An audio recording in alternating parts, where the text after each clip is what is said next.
Jude is not going to make. Okay, so we are going to start here on page 43 in grammar. Go to page 43.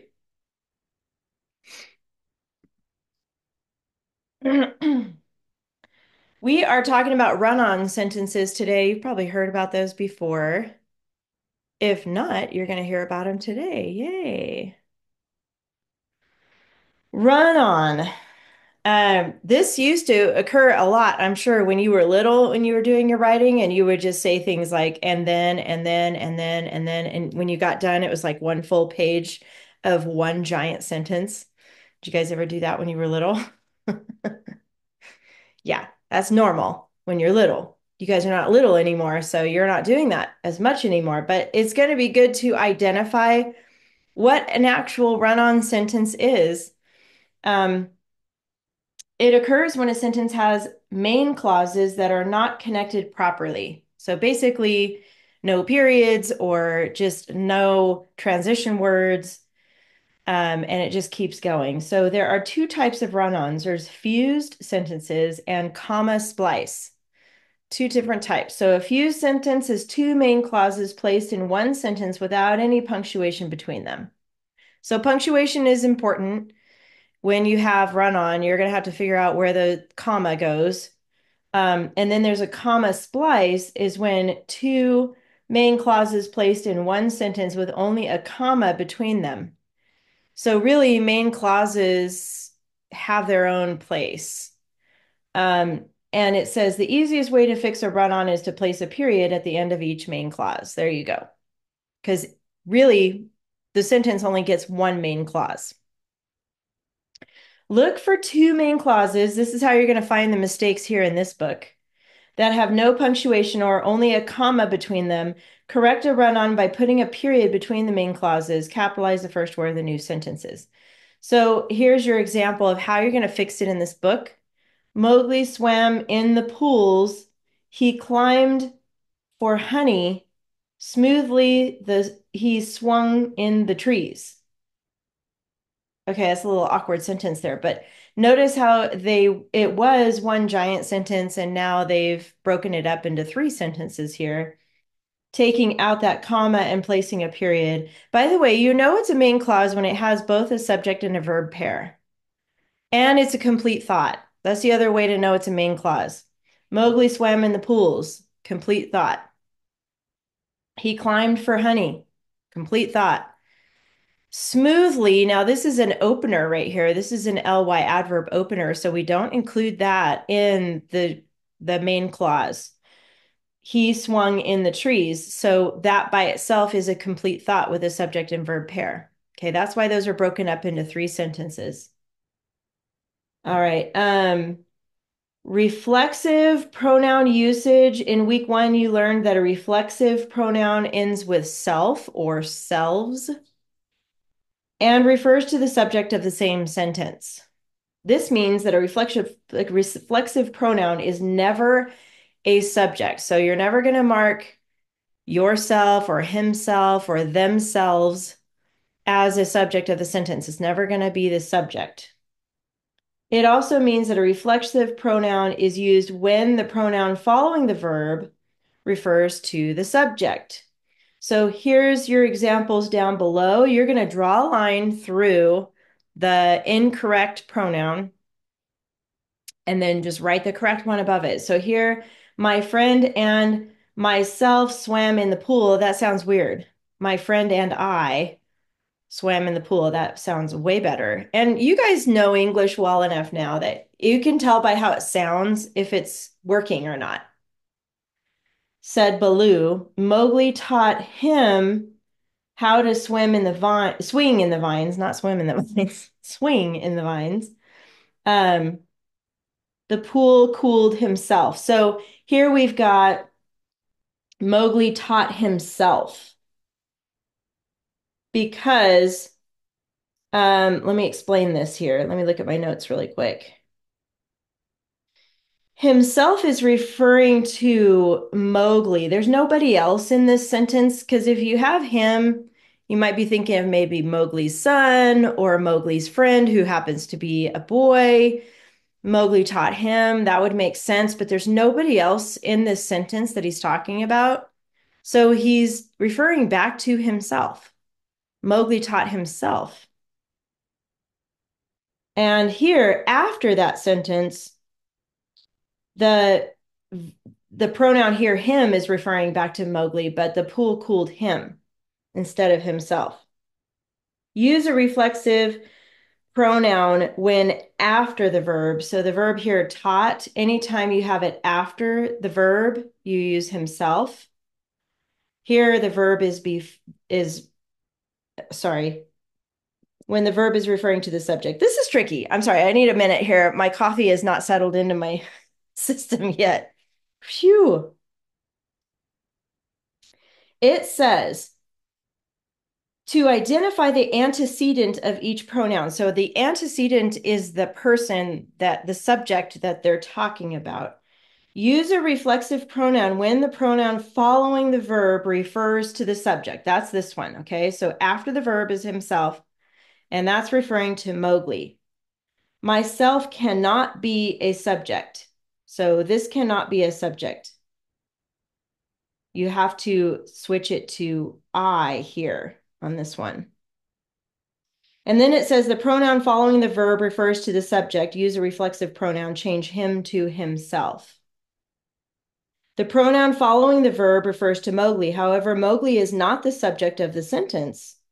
A reflexive pronoun cannot be used. Change himself to him here. All right, I think the best way to do this is to just look at where the verb is and then look where the subject is and then try a few different ones to see what sounds the best. I mean, sometimes that's the best way to solve these questions. Pronouns are tricky. Even though we thought they were just he, her, and it and them, we've got a lot of other parts to it now. So let's move on to page 44. I'm sure you have questions about that, but don't worry, we're going to come back to that as we go through this book. All right. This is talking about apostrophe with possessive adjectives. In week 6, you learned that a possessive adjective shows ownership and answers the question whose. A singular possessive adjective is formed by adding an apostrophe, s, plus s, to a noun. However, plural possessive adjectives is formed differently. So here's a bunch of examples, or a couple examples. Mowgli listened to the bird's song.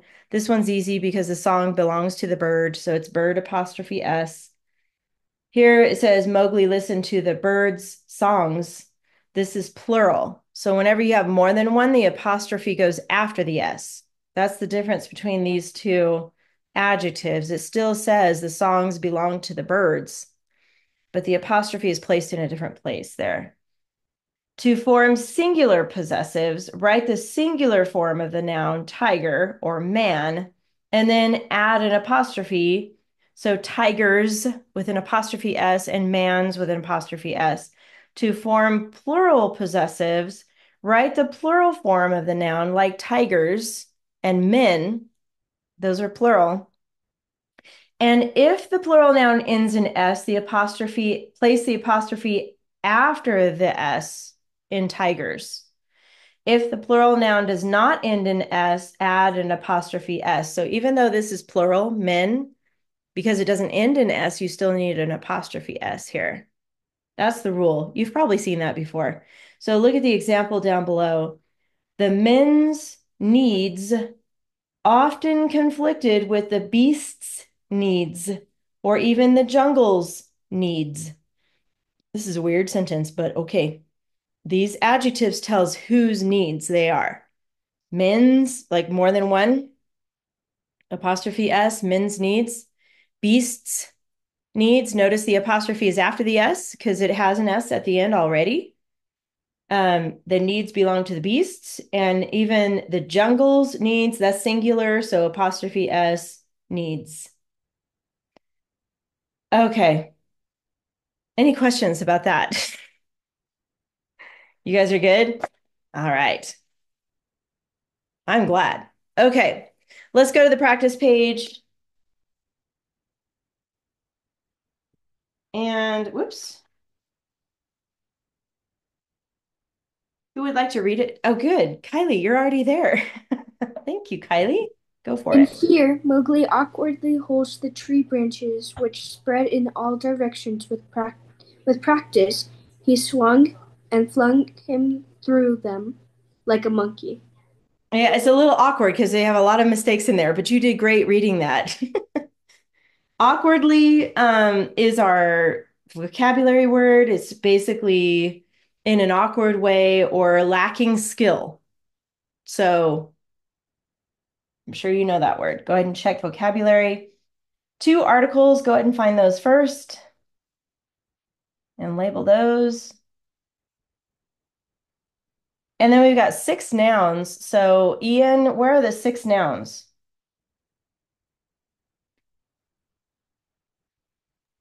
Hold up.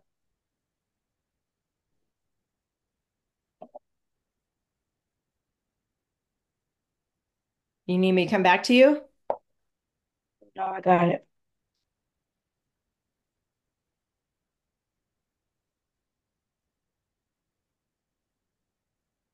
Um, Mowgli, Yes. trees. Trees is actually going to be an adjective telling what kind of branches. Oh, So, branches. yeah, so branches,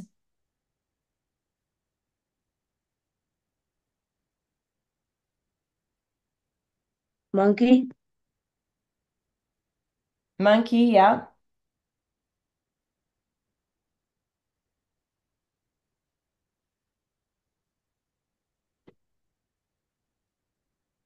So we've got a few prepositional phrases in here, and that's where those nouns are going to be. So actually, in fear means that fear is the noun here, even though it could be an adjective if it's used in a different way.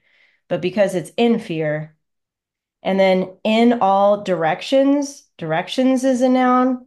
And then with practice, practice is the noun. So it's those prepositional phrases. That was tricky. So I wanted to help you with that part. Looking for those prepositional phrases will help you identify those nouns. But I feel like, one thing we could do is move over to the fix it column because it might help us with some of the stuff in the market column. Um, Capitals, let's just knock those out. Those are pretty easy. Oh, we need a period in here somewhere. That's the other problem. So the period comes after directions here, and then we'll capitalize with, okay? There's some comma rules we'll come back to, but the apostrophe here is plural trees, and so we need to put an apostrophe after the S because the branches belongs to the trees, plural. More than one, trees, branches. And then there's two usage errors. This needs to be past tense here, holds. So it actually should be held. Held, past tense. And then him here, he's referring to himself. Remember, if it comes after the verb, here's the verb flung. That's when we need it to be a reflexive pronoun, which is himself. Okay, I'm going to help you with these a little bit here. So sometimes on your homework, it might help to do the fix it column first, or at least some of them in there, and then move back over to the market column. So I'm moving on to Matt. Are you there, Matt? Because I don't see you. Okay, move it so I can see I, your I'm, I'm, face. it's charging right now. My device is charging right now, and my charger is a little bit glitchy, so I have to keep it at a certain position for it to Oh, charge.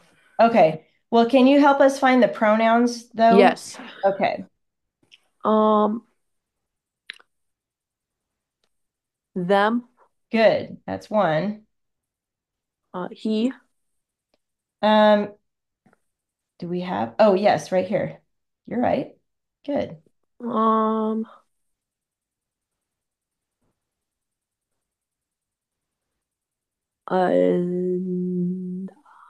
We just fixed it Himself. here. Yep, himself. Very good. So he, himself, and them. Those are the pronouns. How about the coordinating conjunction, Alex? Where's that at? And Good, right here, and flung. And there's two adjectives, Aubrey. Do you know where the two adjectives are? trees Good. and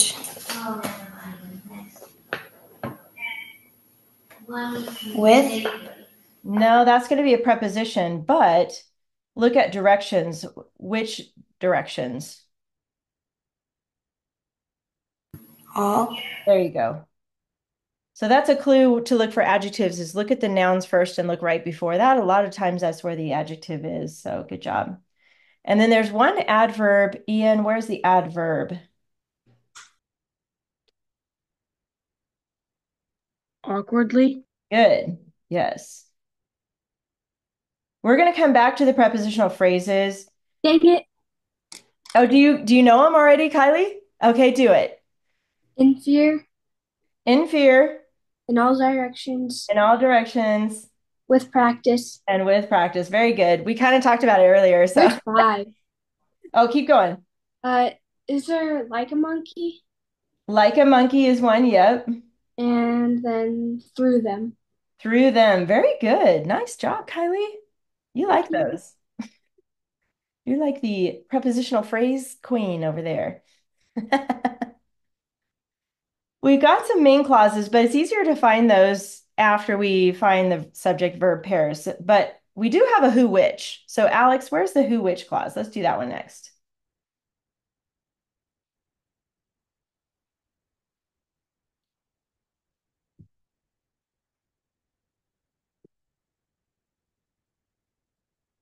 That's for Alex.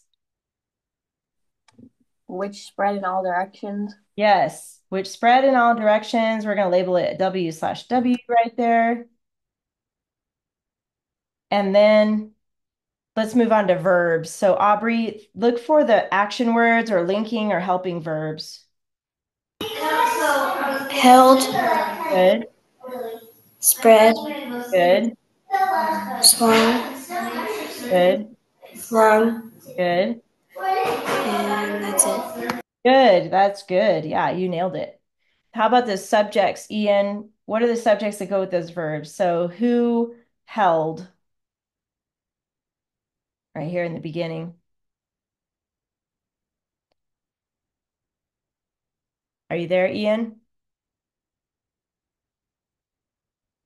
Come Yeah. in. Ian. Okay. Who is the subject in the first part of the sentence here? The subject, For held, who held? Mowgli. Good. Okay. And then moving on to the next verb right here, spread. What in the who which clause, where is the subject? Which Good. Yes. And then we've got a subject here, who swung and flung. he. Good. Yes. And that's all of them. Very good. Thank you, Ian.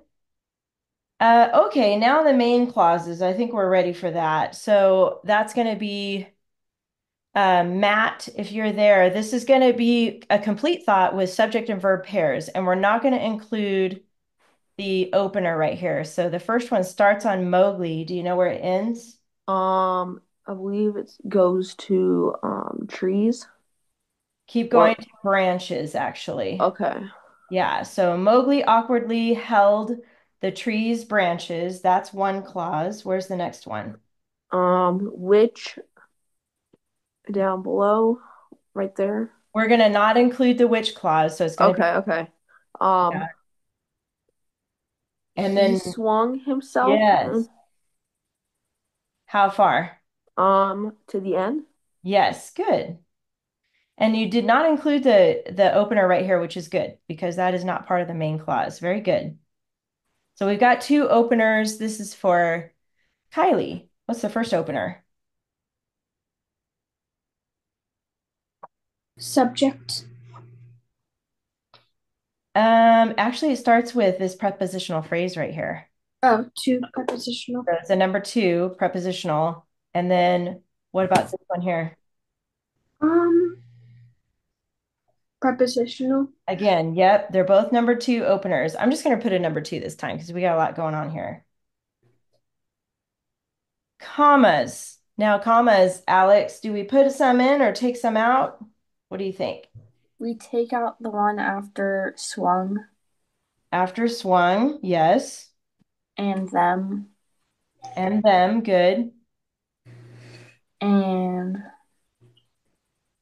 after branches After branches, you need to put one in. That's right. and I don't know. And then remember the rule with the prepositional opener, you need a comma if it's 5 words or more. So since it's only 2 words, After practice. so we take that one out actually. Oh, Right here. So that one is correct. There's no comma there. But the first part of the sentence, in fear, because only 2 words, we don't need a comma there. So take that one out. So I think that's all of them. 2 end marks. So we need a period at the end. And then did you get that period after directions? And that's it. Good. So it's okay to jump around on your list, but that's why I want you to put check marks by everything so that you can keep track of what you did and what you didn't do. So if you need to move around, that's good. Okay, done with grammar. Go ahead and put that away.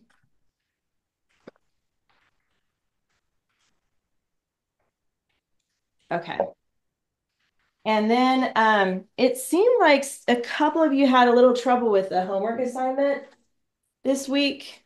So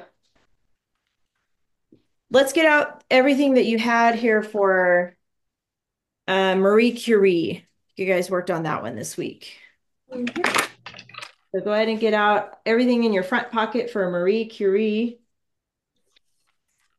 This was a little bit of a different assignment because we were looking for topics within the article, and I'm going to review some of that with you a little bit here.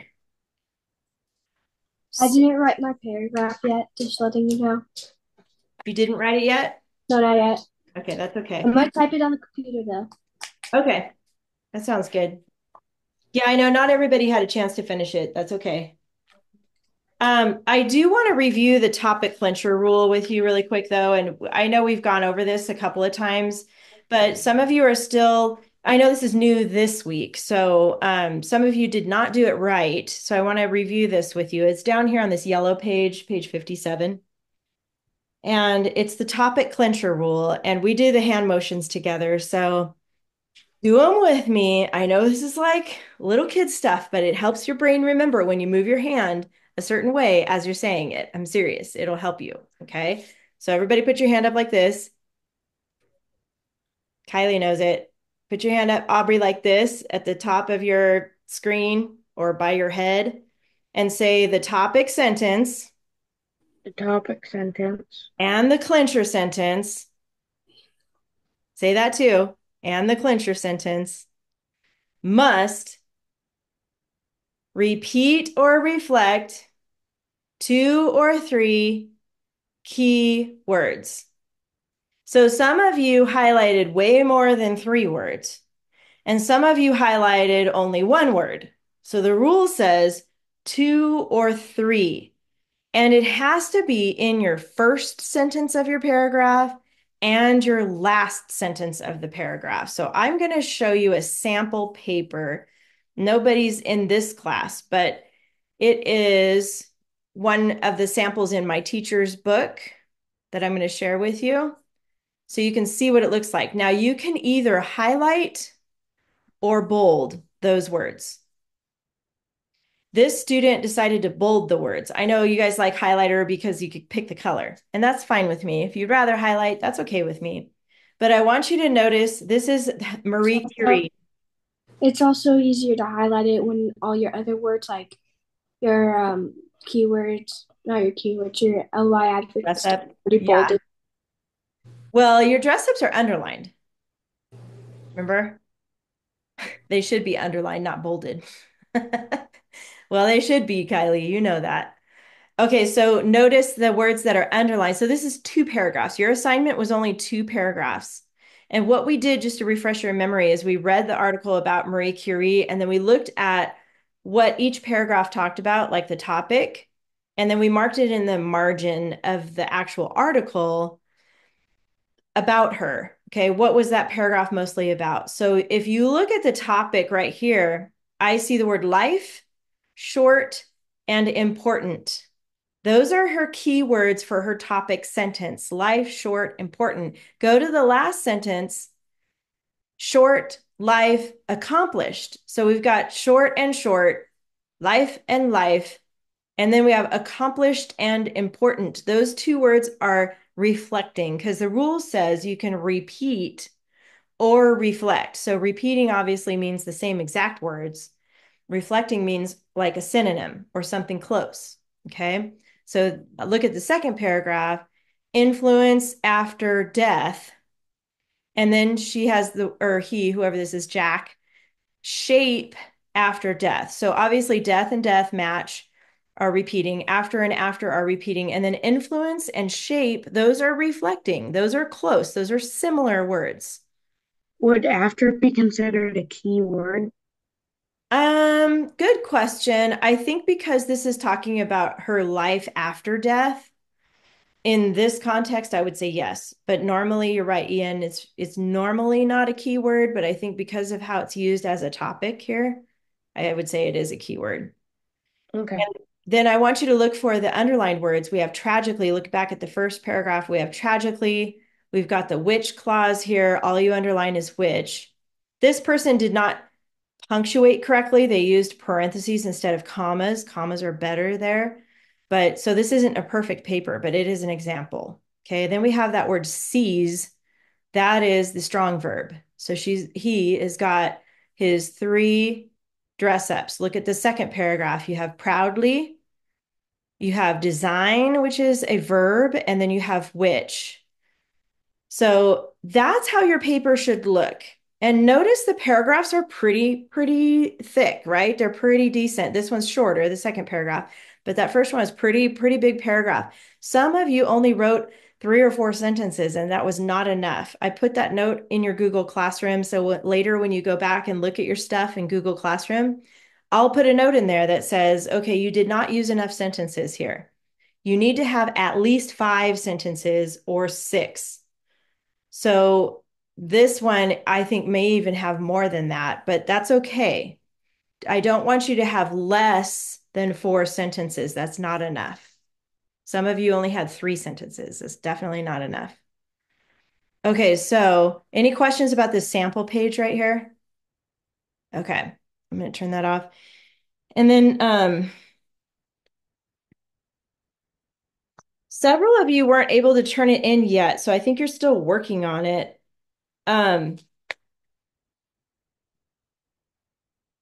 This was where we left off last week. I just want to review this with you really quick too. Your keyword outline. We are moving into this new unit now where you're looking for information or facts that relate to the topic. So the topics you guys chose last week were Roman numeral 1, scientific achievements. So everything underneath here should support that. Only her achievements. And then here we looked at uses and discoveries. All of the facts that you choose for this part should support the uses and discoveries of the things that she achieved, like she discovered, right? What are her discoveries? What did she discover? So notice we have 1 through 4 here, and then 5 is optional. But even if you only had 4, counting that topic sentence and then a clincher sentence, that's still 4, 5, 6 sentences. So you should have at least 6 sentences in every paragraph. Okay. I know this was kind of a tricky homework assignment. Does anybody have any questions about the homework that was due last night? No? I'm worried because I didn't see them all turned in. So I don't know if you guys are confused or what's going on. Maybe you just didn't have time to work on it yet.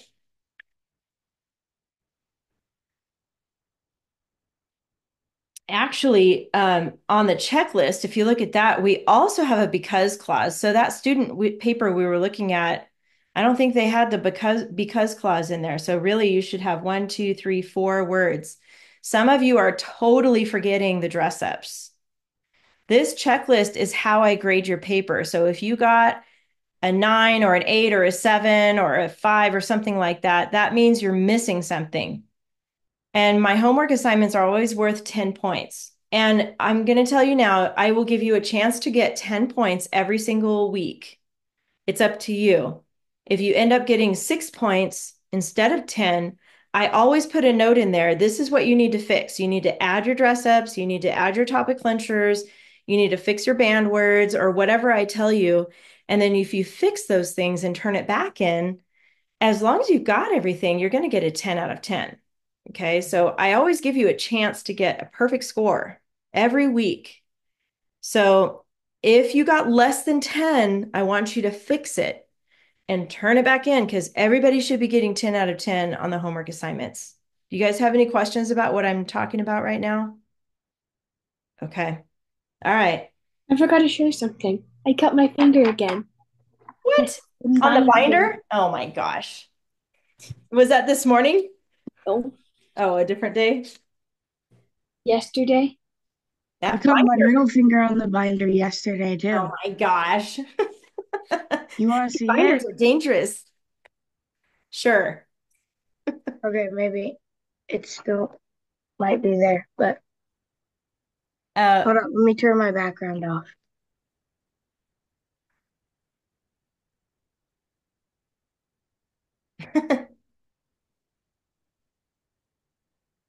No background. okay. Okay, Waiting no for your background. finger. Okay, Oh yeah, that's a cut for sure. That's it's definitely not that a cut. bad. All right. Oh, and there's Kylie's. Yeah, watch out for these binders, man. Who would have thought they were going to be so vicious? They You bite. I want you guys to Blah, keep, blah, blah. okay, if you've already turned this in, like Marie Curie, and you already got a 10 out of 10, you can put this away. If you did not get a 10 out of 10 or you did not turn it in yet, keep this in your front pocket because I want you to make sure you get 10 out of 10 on your homework assignment. Okay.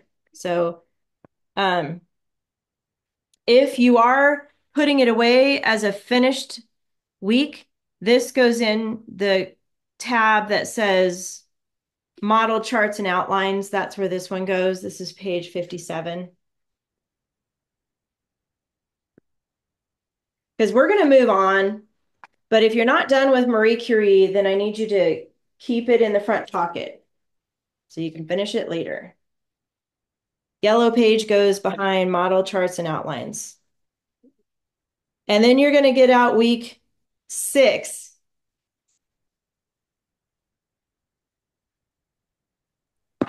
Adam C.J. Walker or Jackie Robinson.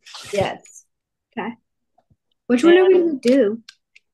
we're going to talk about that. You should get out 1, 2, 3, 4. There's 5 pages to get out for week 6. And then you also need a piece of lined paper.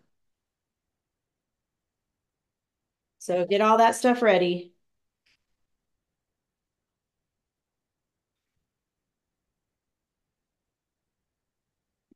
Give me a thumbs up when you have all that out and ready to go.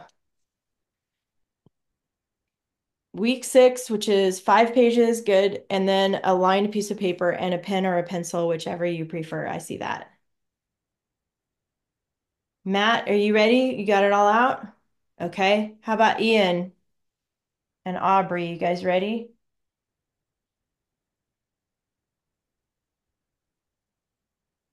Okay. And last one is Aubrey. Are you ready?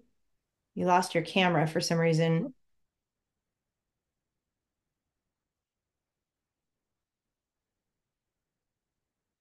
Okay. Maybe she had to go somewhere really quick. Let's start with the tan page right here. Lucky for us, we have more banned words. Yay! I wish there was a no emoji on here. These are adjectives. The other banned words are on a blue page that you guys worked on last time, and those are verbs. These are adjectives. So the first one is going to be good, and the second one is going to be bad. So those just are banned because they're boring. So we got to brainstorm a little bit. Let's look at the word good. Instead of using good, what could we say? Beautiful. Okay. Outstanding. Say it again. Outstanding. Outstanding. I like it. Above Fabulous. grade level. Fabulous. Above Above grade level. level. Yeah, except for I don't know if that one's going to work for our What paper. if we're doing a homework assignment? If we're writing about our homework, we're going to get an outstanding or a above grade level. How about awesome? That's an easy one. Awesome. What else could we say instead of good? Outrageous. Outrageous. Is that good or is that bad? It depends. I guess it Hey depends. Siri. Hey Siri. She's not answering me. He's ignoring you. My phone's not working right now. Oh, you can say great or fantastic. But if you're talking about food and you want to say the food is good, what's another word you could say for food? Wait, hold on. Delectable. What was the word? Delectable. Delectable Kylie, what was the word again? or delicious. So we're looking at are you making this list? You should make this list. This is on page 67. So Ian, the banned word is good. We can't use good anymore. So we have to think of other words to use in place of good. No, what was the word you were confused about? Oh, outrageous. Outrageous. Okay. Are you looking it up or something? He has to type it out because the Siri's not listening. Let's move over to the list for bad. What are some other words we can use instead of bad? Bad outrageous. Well, we're waiting on that one. We'll see what Ian finds out on that. Horrible. What else? Not good. That's still using good though. Terrible.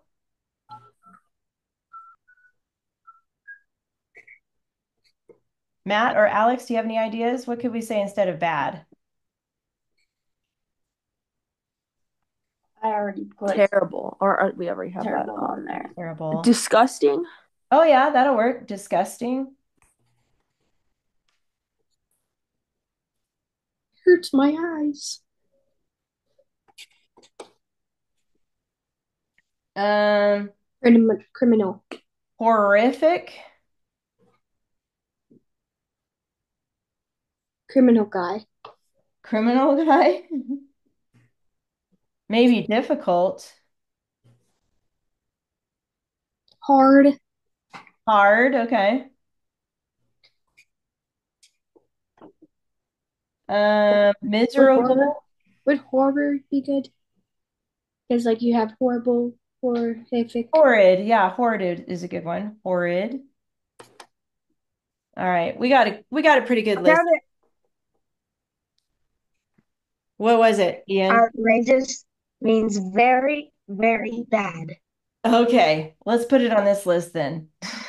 Very bad or wrong in a way that causes anger. Too bad to be accepted or allowed. Okay. No dogs. It's outrageous to have a dog at the park. All right. That works on the bad list, but not the good list. So we'll put it there. Okay, you guys got those written down? By the way, there's more than these. So when you're writing and you are tempted to use the word bad, look at this list, or you can go to a thesaurus and look up the word bad and see what other words mean the same thing. Okay. What's next? Or you can just put What's- outrageous. What's next? Happy and mad? Well, that's all we're going to do for today. So there's that. Okay. Then I want you to get out your let's see, what are we doing next? We have two choices here, as you guys saw. We have Madam C.J. Walker and we have Jackie Robinson. So I'm going Jackie to tell Robinson. you a little bit about what each. Madam J. Walker. Okay, Madam J. Walker is a scientist, and she discovered a lot of uses for radium and polonium. And so if you're into science and you like those things on the periodic table, and she experimented with stuff and she discovered something. So that is Madam C.J. Walker. And then Jackie Robinson is a baseball legend. Yes. He died because it was a long time ago, and he was black. So, and it happened during the time when there was still issues between No, black people and other races, but he was a legend. He was basically one of the best baseball players that ever lived. So if you like baseball, you can choose Jackie Robinson. If you're a science person, you can choose CJ Walker. What do you guys think? Which one do you want to read about? Jackie Robinson. If you like the idea of reading about Jackie Robinson, Jackie give me a thumbs Robinson. up. Thumbs up for Jackie Robinson. Everybody except for Kylie. Kylie, you want to do this one? CJ Yeah. Walker? Okay. I like that. So here's how we're going to do this because I'm going to let you guys pick because I want you to pick the one that you're interested in the most here. I'm going to start with Jackie Robinson since most of you want to write about him. And what we're going to do is mark in the margins here what each paragraph is mostly about. And then we'll do that again for the other article for Kylie. But we're going to build a keyword outline based on the topics that we choose here.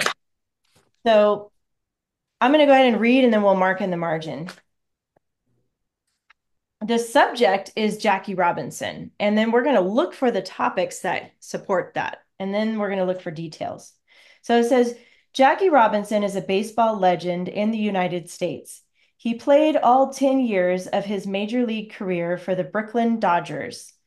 Robinson started as a first baseman, but his fielding skills showed best when he played second base. This Baseball Hall of Famer, 1962, was named Rookie of the Year his first season. He was a brilliant athlete well before he became a professional baseball player. Robinson was the first athlete at the University of California, Los Angeles, UCLA, to letter in 4 sports in the same year: baseball, football, basketball, and track. Statistics prove that Robinson was an electrifying ball player, 6 National League pennants in 10 seasons, and most valuable player MVP in his second season with a batting average of .342, 37 steals, and 124 runs batted in RBIs. All right, so I don't know baseball really well, but these are statistics that if you're into baseball, you know what these mean. So, Neat. yeah. Okay, Ian. So the Wait, batting Anya, average, does it tell you what number he was? it does not. Do you want to know? Sure. He was number 42. Ah, okay. There you go. So since he was a legend, they probably don't use that number anymore, at least for this team. Because we Oh, have for the the Los Dodgers?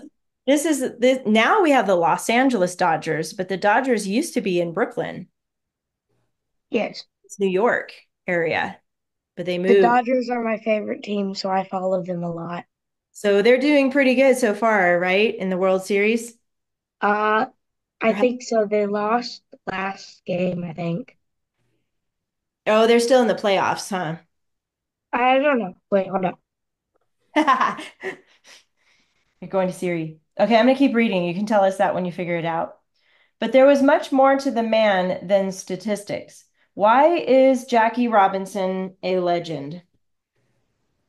Okay, so I think right here, this is talking about a lot about his achievements as a baseball player, but he also played other sports as well. So in the margin, I think on this one, I would say achievements here. oops, here, I'm going to turn it this way and write the word achievements. Achievements. So go ahead and write that note in the margin here, achievements. They won the last game. Good. Is it the World Series now or has it started yet? I don't think it started yet. Okay, I so they're think we're still in the postseason, okay. but they won against the Mets because they played in their home. All right, did you write that down, Ian? Achievements for that first paragraph. And then we're going to move Yeah. on to the next paragraph. Okay.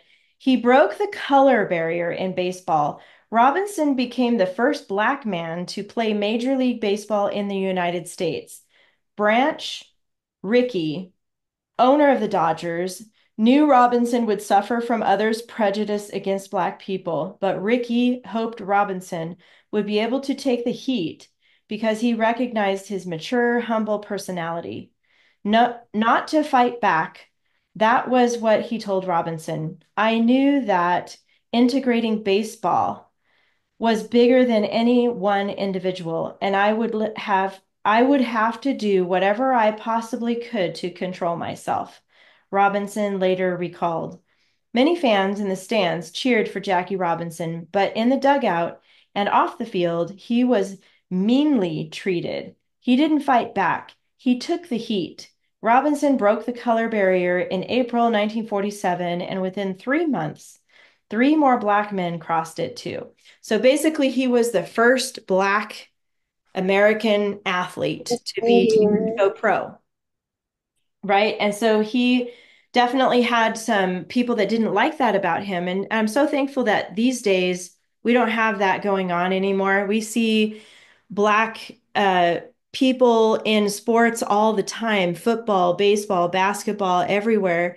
They're all in major league sports now. And that's awesome because it's not about the color of their skin, it's about their skill, right? That's what they, um, And disabilities. sometimes disabilities. That's true. I So didn't know this, but did you know they have legless running? I did not know that. It's probably like the Special Olympics. They have Olympics for people who have disabilities like that. I'm going to put here Right. endured criticism, and that just means criticism means when people are mean and they criticize you for something. He endured that. That means he didn't let that stop him. He didn't say, "Oh, forget it. I'm not going to do baseball. I can't stand it. People hate me. I'm just going to back out and quit." He didn't say that. He said it's okay. I mean, it's not okay that they criticized him, but he didn't let it stop him. He just kept going because he knew that there was a bigger purpose for him being there, right? He was the first Black American to do it. So then other Black Americans followed him So like after that. Simone Biles. Say that again. Simone Biles. Oh, yeah, Simone Biles. Yep. She's popular now in gymnastics. That's right. She's pretty awesome. I'm on the back now. Okay. Make sure you write these notes in the margin. It's going to help you later. So it says whether facing death threats, I mean, he even faced death threats, which is crazy, protecting his family or intimidating the other team with his power and speed, Robinson's nonviolent behavior showed the world how people of character endure trouble. His courage opened the door for other Blacks to enter professional sports. It was what he had been praying for. For over 100 years. It's what we have been praying for, not him. Explained Buck O'Neill, a manager in the Negro American Leagues. Robinson's jersey number, oh, here it is, 42, Ian, was forever retired across baseball. Jackie Robinson had made the sacrifices to be a great athlete as well as a peace-loving role model. Oh, I didn't look. I That's didn't look it okay. up. Yeah, that's okay. That's good. So this is basically um after his courage opened it for other people to enter the professional sports. So this was basically let's see.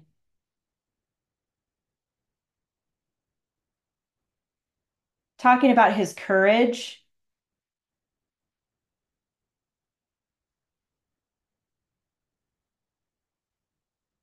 and his character. Robinson's nonviolent behavior showed the world how people of character endure trouble. I'm going to put his character here. Do you know what that means, character? Not like a character in a cartoon or something or a book. This just means his character, what made him who he is. He was nonviolent, he cared about the people, and he showed people he was peaceful and loving, and those types of words, those are all about a person's character. Okay, so this is more about his character. Let's look at the last paragraph. The man practiced effective leadership habits. Robinson focused on results. Several team members despised him at first, but the proof was in the pudding. Robinson brought in more runs and stole more bases than they did. After pro ball, he studied new skills in order to succeed as a TV sports analyst, a vice president of a corporation, and a co-founder of a bank. Robinson balanced work and family life. He made time for his wife and 3 children. The man supported a cause that helped other people's well-being. Robinson worked to gain civil rights for Blacks in America. The legendary Jackie Robinson strove for excellence and led others to do the same. And this was basically after baseball. This is what he did. So I'm going to put after baseball here. So go ahead and write that in by the last paragraph.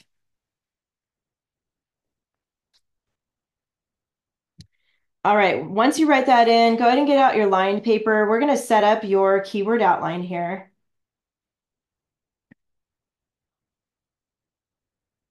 Name and date on the upper left, right here. Today is 10/22/24. And if you're writing about Jackie Robinson, like we just are talking about now, go ahead and put Jackie Robinson here. And I know that Kylie wants to write about the other person, so you can put the other name in there, CJ Walker. This is the keyword outline. This is going to be a 3-paragraph report on this person, whoever you choose. I'm going to make this one Jackie Robinson here. And I want you to skip a line, and let's set this up with Roman numeral 1 and then 1 through 6, but 6 is going to be in parentheses, and then you're going to write that word clincher and write that word topic here. Skip a line, do that again for Roman numeral 2.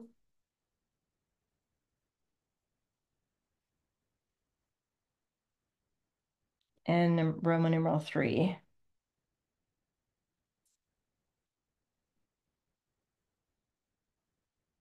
If you have to use the back of your page, that's okay.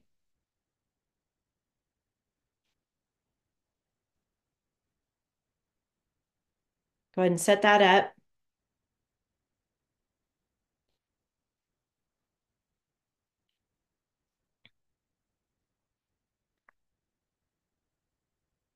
All right. I do want you to put a line right here under the first Roman numeral 1, because we're only going to focus on that first paragraph this week. You do not need to do paragraphs 2 and 3. We're going to focus only on this keyword outline for paragraph 1. So for Kylie, you're going to write CJ Walker here. For the rest of you who are doing Jackie Robinson, go ahead and put in Jackie Robinson. And we're counting that as one word because it's a name. But if you look back on that first paragraph, this is basically talking about his achievements and his early life. I think that's always a good place to start when you're writing about someone. It's almost like a biography. When you're writing about someone, you need to give context as like what year they were born or what year they were a famous baseball player. That gives you context of when this person was alive. But we put the word achievements here, and that was part of what that paragraph talked about. So I'm going to put here his sports and then achievements, because remember, it was more than baseball in the beginning. He was an excellent baseball player in the very beginning, but he also had other sports that he played as well. So here's what you're going to do. I need everybody to make sure you listen to this. And I know, Kylie, yours is going to be, I'll show you yours in a second here. Everything, every fact, because these are the details. Go ahead and put a little bracket like this. And then I want you to put details here and facts. So this is where you're going to look for details that support his achievements as an athlete. Okay. I almost like that word athlete better. So if you like athlete better, you can change that from sports to athlete there if you want to do that. But everything you're going to find for your keywords in this outline for Roman numeral 1 are only going to come from this first paragraph. You don't even need to worry about the rest of the document. Just focus on this first paragraph. So things like he's a baseball legend in the United States. That would be a good thing to start with. We can put baseball legend USA, right? And he played 10 years of his major league career for the Brooklyn Dodgers. We can do something like 10 years like that, so we don't have to count that. Major league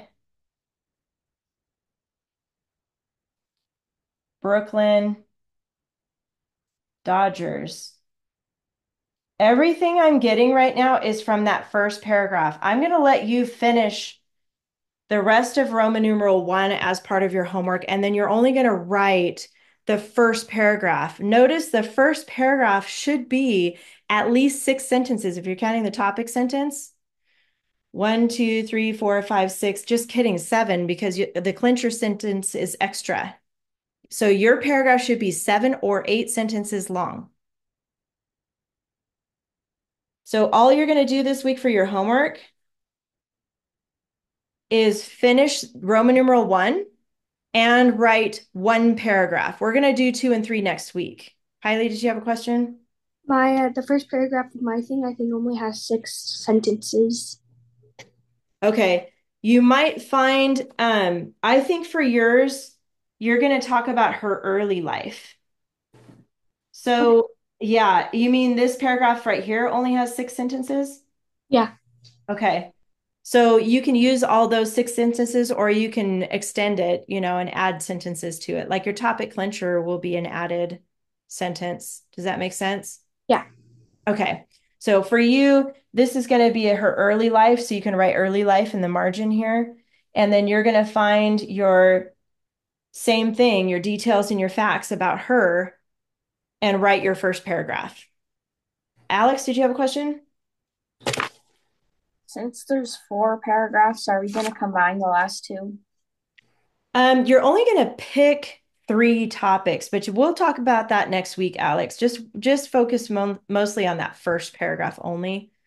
But yeah, we're combining some information. You're right about that. But like I said, for this week, just focus on this one, which is basically the achievements that she did. Good question. Anybody else have a question about homework? Yeah, isn't number 2, isn't there 4 words there? Major League, Brooklyn, and then Dodgers?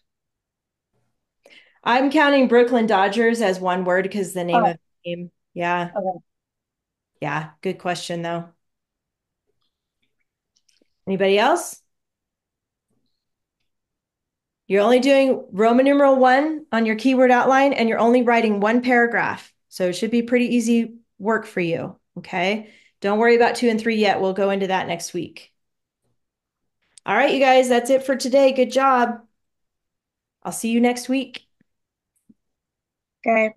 All righty. Bye.